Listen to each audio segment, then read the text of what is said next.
قرآن کریم کے حوالے سے آپ کچھ مجھے یا کوئی آپ میرے ناظرین کو قرآن یاد ہے یا قرآن یاد نہیں ہے؟ پوری دنیا سے لوگ مجھے دیکھتے ہیں، تو صدقہ جاریہ سمجھ کے کوئی نصیحت آپ ہمیں کرنا چاہیں گے؟ ارے پہلے تو جزاک اللہ، اللہ پاک آپ کو جزائے خیر دے، آپ نے مجھ جیسے ناچیز کو ٹائم دیا۔ دوسری بات حضرت یہ ہے کہ بس اپنے قرآن سے ایسا عشق رکھیں، قرآن کو پڑھتے رہا کریں، چلتے پھرتے اگر آپ منزل پڑھنے کے عادی ہیں تو انشاءاللہ وہ منزل آپ کی پختہ ہوگی۔ جہاں مجھے ایک بزرگ نے مشورہ دیا تھا کہ چلتے پھرتے منزل پڑھا کریں، اس سے یہ ہوگا کہ چلتے پھرتے آپ کو جہاں کہیں متشابہ لگے گا وہ جگہ آپ کو یاد ہوگی تو وہ متشابہ بھی یاد آ جائے گا۔ اللہ جزاک اللہ۔ اللہ اکبر۔ جب وہ جگہ یاد آئے گی تو متشابہ بھی یاد۔ کتنا یار زبردست قاری صاحب آپ نے طریقہ بتا دیا، خدا قسم میرا دل روشن ہو گیا، دماغ سے نا سچی بات ہے روشنی پھوٹنے لگ گئی ہے کہ چلتے پھرتے منزل پڑا کریں۔ جس جگہ پہ کوئی غلطی آئے گی نا وہ جگہ یاد آئے گی تو ساتھ آپ کو متشابہ بھی یاد آ جائے گا۔ بسم اللہ الرحمن الرحیم تبارك الذي نزل الفرقان على عبده ليكون للعالمين نذيرا۔ السلام علیکم ورحمۃ اللہ وبرکاتہ۔ میرا نام ہے قاری ابوبکر حیات اور میں ایک مرتبہ پھر آپ کو اپنے چینل پر خوش آمدید کہتا ہوں۔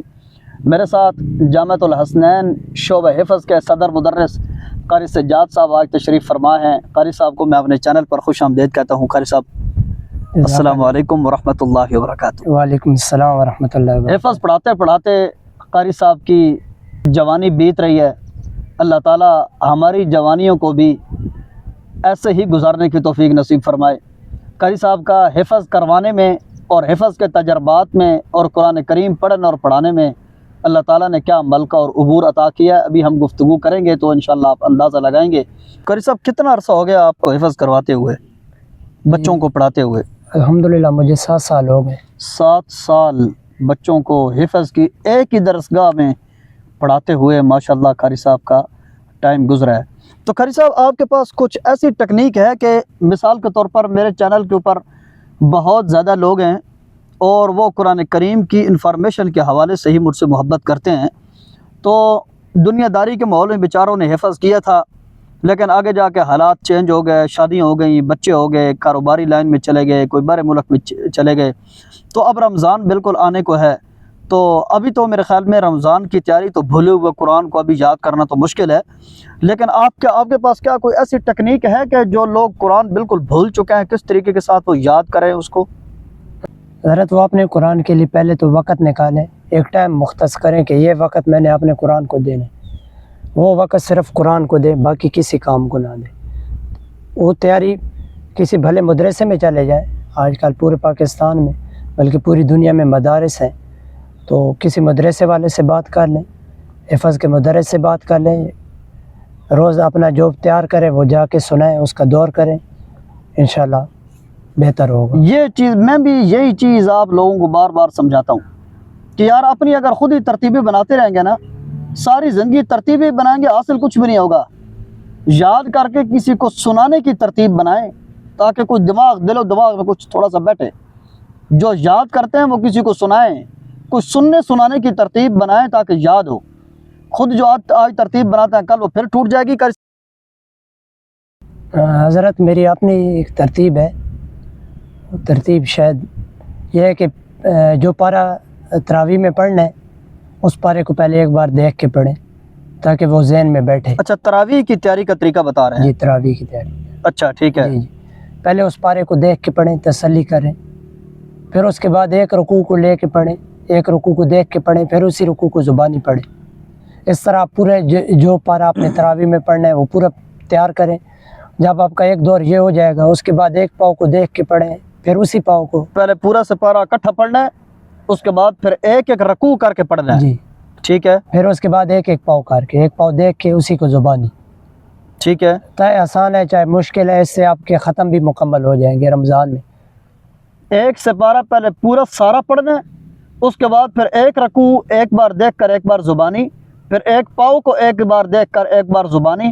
اس طریقے کے ساتھ آپ تراویح کے تیاری کا طریقہ بتا رہے ہیں۔ اس کے بعد اسی پارے کو آپ زبانی پڑھیں، پھر سنائیں اپنے سامع کو، پھر انشاءاللہ رات کو تراویح سے پہلے ایک بار پھر دیکھ کے پڑھ لیں۔ رمضان ایسا مہینہ ہے کہ ایسی بابرکت مہینہ ہے رمضان المبارک کا کہ انشاءاللہ اگر انسان ہمت کرے تو یہ ہو ہی نہیں سکتا کہ وہ رمضان میں قرآن مجید نہ سنائے۔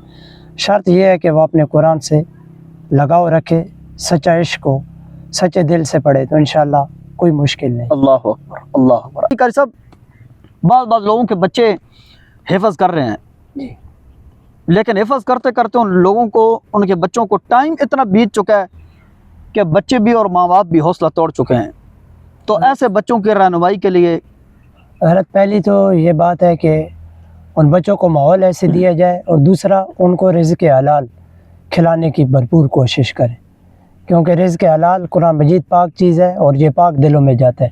دوسرا بچے نظر کی بہت زیادہ حفاظت کریں، آج کل موبائل کا دور ہے، بچے موبائل زیادہ یوز کرتے ہیں، استعمال کریں تو پھر بہت مشکل ہوگا ان کا دل لگے حفظ کے لیے۔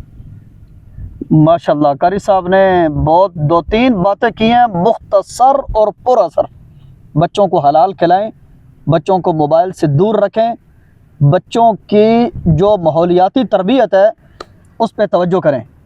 تو اسی کے ساتھ قاری صاحب قرآن کریم کے حوالے سے آپ کچھ مجھے یا کوئی آپ میرے ناظرین کو قرآن یاد ہے یا قرآن یاد نہیں ہے، پوری دنیا سے لوگ مجھے دیکھتے ہیں، تو صدقہ جاریہ سمجھ کے کوئی نصیحت آپ ہمیں کرنا چاہیں گے؟ ارے پہلے تو جزاک اللہ، اللہ پاک آپ کو جزائے خیر دے، آپ نے مجھ جیسے ناچیز کو ٹائم دیا۔ دوسری بات حضرت یہ ہے کہ بس اپنے قرآن سے ایسا عشق رکھیں، قرآن کو پڑھتے رہا کریں، چلتے پھرتے اگر آپ منزل پڑھنے کے عادی ہیں تو انشاءاللہ وہ منزل آپ کی پختہ ہوگی۔ جہاں مجھے ایک بزرگ نے مشورہ دیا تھا کہ چلتے پھرتے منزل پڑھا کریں، اس سے یہ ہوگا کہ چلتے پھرتے آپ کو جہاں کہیں متشابہ لگے گا وہ جگہ آپ کو یاد ہوگی تو وہ متشابہ بھی یاد آ جائے گا۔ اللہ اکبر، جزاک اللہ۔ اللہ اکبر۔ جب وہ جگہ یاد آئے گی تو متشابہ بھی یاد۔ کتنا یار زبردست قاری صاحب آپ نے طریقہ بتا دیا، خدا قسم میرا دل روشن ہو گیا، دماغ سے نا سچی بات ہے روشنی پھوٹنے لگ گئی ہے کہ چلتے پھرتے منزل پڑا کریں۔ جس جگہ پہ کوئی غلطی آئے گی نا وہ جگہ یاد آئے گی تو ساتھ آپ کو متشابہ بھی یاد آ جائے گا۔ آپ بچوں کو کس ترتیب سے کرواتے ہیں حفظ؟ مثلاً آپ کے ہاں داخلے کا شیڈول کیا ہوتا ہے؟ کس عمر کے بچے کے لیے حفظ کرنا آسان ہوتا ہے؟ سبق کب سنتا ہے؟ سب کی منزل کب سنتا ہے؟ ذرا اپنی تھوڑی سی روٹین بتائیں۔ حفظ بنیادی طور پہ 8 9 10 سال کا جو بچہ ہوتا ہے، بہت اگر وہ محنت کرے تو بہت ماہر حافظ بن سکتا ہے۔ اس سے بڑی عمر جتنی بھی بچے کی عمر زیادہ ہوگی حفظ میں اس کے لیے مسائل ہوں گے۔ اچھا، حفظ کی بنیادی چیز ہے جوڑ، اس کو مطالعہ بھی کہتے ہیں، کچھ جوڑ بھی کہتے ہیں، جو ناظرہ سبق سنانا ہوتا ہے۔ اگر وہ بچے کا مضبوط ہے، پہلے تو ہم بچے کا جوڑ سنتے ہیں مغرب کے بعد، جس کو مطالعہ کہتے ہیں، وہ بچہ پھر مغرب سے سارے سبق کا جوڑ؟ جی، جو صبح سبق سنانا ہوتا ہے، اچھا، الف سے یا تک سارے جوڑ سنتے ہیں؟ جی جی سر، ٹھیک ہے، جتنا اس نے 16 لینے لی ہیں، 18 17 لی ہیں، جتنی لی ہیں اتنا اس نے جوڑ سنانا ہوتا ہے۔ اس کے بعد صبح بچہ وہ سبق مغرب سے عشاء یاد کرے گا، عشاء کے بعد جو پڑھائی ہوگی وہ اپنی منزل تیار کرے گا، صبح آتے ساتھ وہ اپنا وہ سبق سنائے گا جو اس نے یاد کیا ہوگا۔ رات کو مثلاً کس ٹائم پہ سبق سنتے ہیں؟ مغرب سے عشاء صرف جوڑ پڑھتے ہیں بچے، سبق یاد کرتے ہیں۔ آپ ٹھیک ہے، ہم پہلا سبق صبح سنتے ہیں نماز کے فوراً بعد یا نماز سے پہلے۔ نماز سے پہلے یا نماز کے فوراً بعد؟ جی، کیونکہ ٹھیک ہے۔ موسمی اب جب گرمی ہوتی ہیں تو راتیں چھوٹی ہیں تو پھر نیند نہیں بچوں کی پوری ہوتی، تو پھر نماز فجر کے بعد؟ جی فجر ٹھیک کے ہے، بعد۔ ٹھیک اور ہے، جب سردی ہوتی ہیں راتیں لمبی ہیں تو پھر فجر سے پہلے بچے سبق سنا دیتے ہیں۔ ٹھیک ہے، اس کے بعد بچے پھر اپنی منزل سناتے ہیں، منزل بھی 1.5 پارہ 1.25 پارہ بغیر غلطی کے، ایک غلطی کی معافی ہے، بغیر غلطی کے سناتے ہیں۔ 1.5 پارہ 1 پارہ ڈیلی کی ترتیب سے بچے آپ کو سناتے ہیں؟ ڈیلی کی ترتیب اچھا، سے۔ اس کے بعد بچے جب منزل سنا کے فارغ ہو جاتے ہیں، پھر اس کے بعد وہ اگر ٹائم بچے، کیونکہ ہمارے مدرسے میں 2 ترتیبیں ہیں، ایک ہے سکولی کلاسیں، ایک ہے غیر سکولی کلاسیں۔ 5 سکولی کلاسیں ہیں، 5 غیر سکولی ہیں۔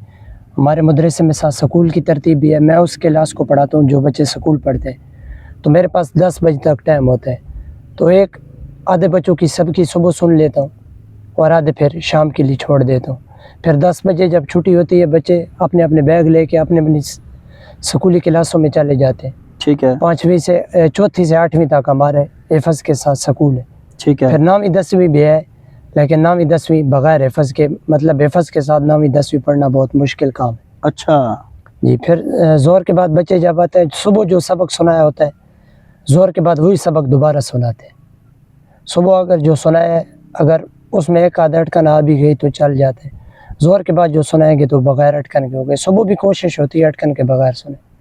اچھا جب سبق سنا لیا اس کے بعد بچے 7 سبق سناتے ہیں. وہ سبق اور اس کو ملا کے 6 سبق ہو. یہ 7 سبق بغیر اٹکن کے، رکنا بھی نہیں ہے، روکے گا تو کچے ہو جائیں گے. اس کے بعد اٹکن کے بغیر سبق سنتے ہیں. جی اٹکن اور سب کی کے اندر زیادہ سے زیادہ ہے غلطی. غلطی نہیں، غلطی سب کی کے اندر ہے ہی نہیں. منزل کے اندر ایک آدھ غلطی کی گنجائش ہے، سب کی میں غلطی برداشت نہیں ہے، سب کی میں اور غلطی. منزل میں ایک آدھ غلطی. ایک آدھ غلطی، وہ بھی اللہ اکبر. پارے اگر زیادہ ہیں بچے کے، کم پاروں میں تو وہ بھی ترتیب نہیں. اچھا کم پاروں سے کیا مراد ہے؟ مطلب 10 پارے سے کم جو بچے ہیں ان کی تو یہ غلطی بھی معاف نہیں ہے. اس سے اوپر جو منزل ہو 10 پاروں سے کم جو بچے منزل سناتے ہیں ان کے ایک غلطی بھی معاف نہیں ہے. اور جو 10 پاروں سے زیادہ ہیں ان کے اندر سبق اور سبکی کے اندر تو غلطی کا نام ہی نہیں ہے نا. منزل کے اندر ایک غلطی بتا سکتے ہیں. ٹھیک ہے جی. اس کے بعد بچے عصر جب ہو جاتی ہے، عصر ٹائم چھٹی ہے، عصر کے بعد اچھا جی اپنے بچے کھیل وغیرہ. ماشاء اللہ. یہ میرے ذاتی تجربات ہیں، پتہ نہیں آپ ان باتوں کی تصدیق کریں گے یا نہیں، کہ میں سمجھتا ہوں کہ جس بندے کو قرآن کریم یاد ہو نا دلی طور پہ بڑا پرسکون ہوتا ہے، اگرچہ مال و زر اس کے پاس کچھ بھی نہ ہو. ایسا ہی ہے؟ جی حضرت ایسا ہی ہے، کیونکہ اکثر ابھی یہ دیکھا گیا ہے کہ آپ اگر ایک عام لوگوں کو دیکھیں گے وہ حافظ نہیں ہے تو ان کی زندگی اتنی ڈسٹرب نہیں ہوگی. لیکن جو حافظ قرآن کو بلا بیٹھے گا، یہ تو اللہ پاک بھی قرآن میں فرماتے ہیں، اس کا رزق بھی تنگ ہو جاتا ہے، زندگی بہت زیادہ تنگ ہو جاتی ہے اس کی. تو حافظ قرآن کا مرتبہ جتنا عالی ہے، جتنا مقام اونچا ہے. وَمَنْ أَعْرَضَ عَنْ ذِكْرِي جی. فَإِنَّ لَهُ مَعِيشَةً ضَنْكَ. جو میرے ذکر سے اعراض کرے گا نا میں اس کی معیشت کو تنگ کر دوں گا. وَنَحْشُرُهُ يَوْمَ الْقِيَامَةِ أَعْمَى. اور قیامت کے دن اس کو اندھا اٹھاؤں گا. جی. اور جو لوگ اپنے بچوں کو حفظ میں ڈالنا چاہتے ہیں وہ پہلے تسلی کریں کہ ہم نے اس کو بس قرآن کی مجید کے لیے وقف کر دی، پھر دنیاوی کام کے لیے وہ نہ ہو. مطلب دنیاوی کام یہ نہیں ہے کہ وہ پیسہ کمائے، پیسہ کمانا تو الگ چیز ہے، لیکن یہ ہے کہ وہ قرآن مجید کو پھر ٹائم دے. وہ پوری زندگی قرآن مجید کو، یہ نہیں ہے کہ پھر بھلا بیٹھے، پھر والدین کے لیے بھی اچھا نہیں ہوگا. تو قاری صاحب ایک تو یہ ہے کہ دلی طور پہ حافظ قرآن، یہ باتوں کی آپ ہم قدر کرتے ہیں ماشاءاللہ. بڑی مختصر اور پراسر آپ نے گفتگو فرمائی، ہمارا ٹائم بھی اس سے بہت زیادہ بچا. تو قاری صاحب ایک تو میرا یہ تجربہ ہے کہ جس بندے کو قرآن یاد ہو وہ دلی طور پہ بہت زیادہ پرسکون ہوتا ہے، اس کے فیصلے بڑے مطمئن ہوتے ہیں حافظ قرآن کے. نمبر دوسرا میرا تجربہ یہ ہے جو بندہ حافظ قرآن ہو، اس کو قرآن یاد بھی ہو، وہ اس دھرتی کے اوپر کسی کا مقروض نہیں ہوتا. جی بالکل آپ ٹھیک کہہ رہے ہیں. چاہے بندہ جتنا بھی غربت میں ڈوبا ہوا ہو، حافظ قرآن ہو، قرآن یاد ہو، اس دنیا کے اندر بندہ کسی کا مقروض نہیں ہوتا.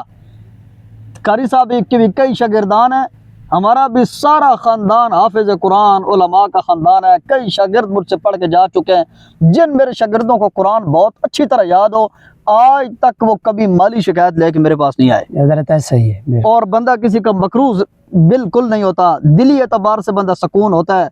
اور آپ حافظ قرآن جس کو قرآن یاد ہو نا، وہ جن حالات میں بھی ہو آپ کو ہنستا کھیلتا نظر آئے گا. جی حضرت ایسے ہی ہے. امید ہے کہ آپ میری ان باتوں کی تصدیق کریں گے. قاری صاحب آپ نے بہت مجھے قیمتی ٹائم عنایت فرمایا.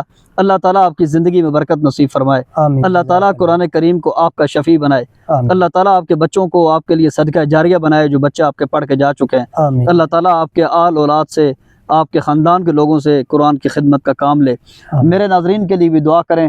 بہت زیادہ مسائل ہیں، لوگ بہت زیادہ میرے ساتھ رابطے میں رہتے ہیں، اور میں جتنی میری سمجھ ہے یا اللہ تعالیٰ نے جتنا علم عطا کیا ہے آپ لوگوں کو گائیڈ کرنے کی کوشش کرتا ہوں، اور بھرپور کوشش کرتا ہوں کہ قیمتی سے قیمتی لوگ آپ کے سامنے پیش کروں، یا جو علم میرے پاس موجود ہے اس کا جتنا سادے الفاظ میں مفہوم یا آپ کو وہ پہنچا سکتا ہوں پہنچانے کی کوشش کرتا ہوں.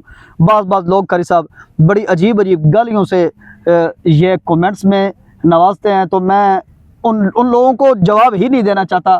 وہ جانے اور ان کا خدا جانے. ہم اچھے لوگ ہیں، اچھے لوگوں کی باتوں کا جواب دیتے ہیں، اچھے لوگوں کو ہم پہچانتے ہیں. باقی اس قسم کے جتنے بھی میرے ناظرین ہیں نا، ان کے لیے ہدایت کی دعا ہی کر سکتا ہوں۔ اسی کے ساتھ قاری صاحب کا شکریہ ادا کرتے ہوئے آپ سے بھی اور قاری صاحب سے بھی اجازت چاہتا ہوں۔ اپنے میزبان قاری ابوبکر حیات کو اگلی ایک مفید ویڈیو تک کے لیے اجازت دیجیے۔